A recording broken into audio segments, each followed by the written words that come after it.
जहाँ एक बहुत ही महत्वपूर्ण क्वेश्चन NIOS के स्टूडेंट हमसे पूछते हैं और वो ये क्वेश्चन होता है कि सर क्लास 10th को पास करने के बाद कितने साल का गैप की जरूरत होती है क्लास 12th में एडमिशन लेने के लिए। और ये गैप 1 साल का होता है, 2 साल का होता है, या फिर गैप की जरूरत ही नहीं है, डायरेक्ट हम क्लास 12th में एडमिशन ले सकते हैं। तो ये जो कंफ्यूजन है ये मैं उन बच्चों को दूर करने जा रहा हूँ जिन्होंने हाल ही में क्लास 10th के एग्जाम दिए हैं और पास हुए हैं। उन सभी स्टूडेंट को ये जानकारी बहुत अच्छे से होनी चाहिए ताकि वो जो है अपना एडमिशन सही समय पे करा पाए। तो चलिए स्टूडेंट स्टार्ट करते हैं। नमस्कार दोस्तों, मैं हूं दीपक सिंह गोसाई, NIOS एक्सपर्ट। ये चैनल है आपका VCSE गुरुजी और इस चैनल में हम सारी ऑथेंटिक इन्फॉर्मेशन NIOS की आप तक पहुंचाते हैं। अब में से कोई भी नया आया हो तो जल्दी से बेल आइकन को दबाइए और बनिए इस चैनल का हिस्सा। अब मैं बात कर रहा हूँ उन स्टूडेंट्स की जिन्होंने इस साल क्लास 10 क्वालिफाई कर लिया हो, या फिर कोई स्टूडेंट ऐसे हैं जो जानने की कोशिश कर रहे हैं कि 10th के बाद 12th में एडमिशन लेने के लिए कितने गैप की जरूरत होती है। सबसे पहले तो मैं आपको बताऊं, अगर आप एडमिशन लेने की बात कर रहे हैं तो किसी गैप की जरूरत नहीं है। जिस मंथ में आपने 10th क्वालिफाई किया है, जैसे अभी अप्रैल वाले स्टूडेंट ने किया है, तो directly now you can take admission in class 12। जी हाँ, क्लास 12 में आप डायरेक्टली एडमिशन ले सकते हो अभी ही। लेकिन यहाँ पर होगा क्या, फर्स्ट ईयर में जब 1 साल आपका होने वाला होगा यानी कि अप्रैल 2024 में, तो उस वक्त आपको जो है NIOS बोर्ड 5 सब्जेक्ट नहीं, कोई भी 4 सब्जेक्ट अलाउड करेगा एग्जाम देने के लिए। आप 4 सब्जेक्ट के एग्जाम दे सकते हो, चारों सब्जेक्ट में आप पास हो जाओगे, लेकिन आपको कोई मार्कशीट इशू नहीं होगी क्योंकि आपने अभी 5वां सब्जेक्ट क्वालिफाई नहीं किया है।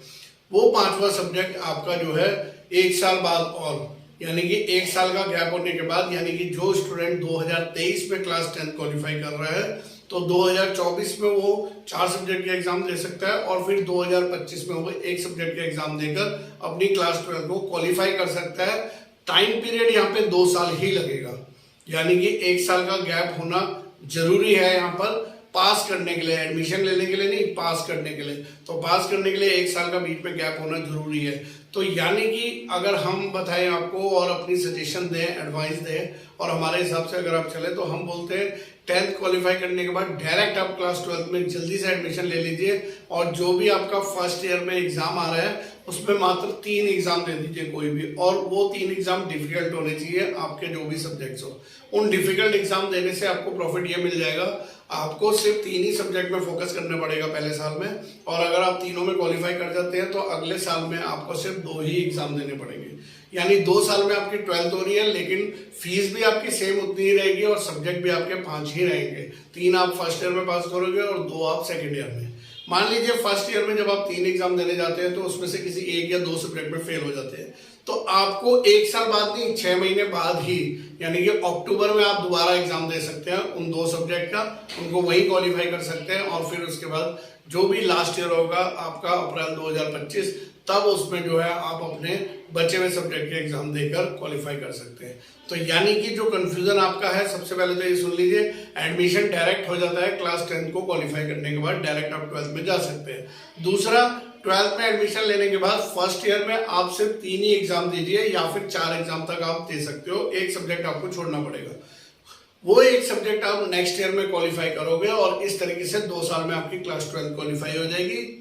मेंशन हो के मार्कशीट में कुछ भी ऐसा नहीं आता है कि आपने पहले 3 एग्जाम दिए थे, फिर आप 1 में फेल हो गए, फिर 2 और दिए और तब आप पास हुए, ऐसा कुछ नहीं आता है। जब मार्कशीट मिलती है आपको तो प्रॉपरली एक मार्कशीट मिलेगी उसी ईयर की, उस मंथ की जिस मंथ में आपने पास किया है, जिस मंथ में आपने एग्जाम दिए थे, और वो वाला ही ईयर आएगा उसमें, और वो पूरी एक मार्कशीट आपको इश्यू हो जाएगी। मार्कशीट कम सर्टिफिकेट वो होता है, साथ ही साथ में उसके माइग्रेशन और कम ट्रांसफर सर्टिफिकेट मिलता है। तो ये था NIOS के स्टूडेंट के लिए जानकारी कि क्लास 10th और 12th में कितना गैप होना चाहिए। जानकारी अच्छी लगी हो तो लाइक कर दें चैनल को और सब्सक्राइब करिएगा। इसी तरीके के वीडियोस मैं लेकर आता रहूंगा। तब तक के लिए बाय बाय, धन्यवाद, जय हिंद, जय भारत।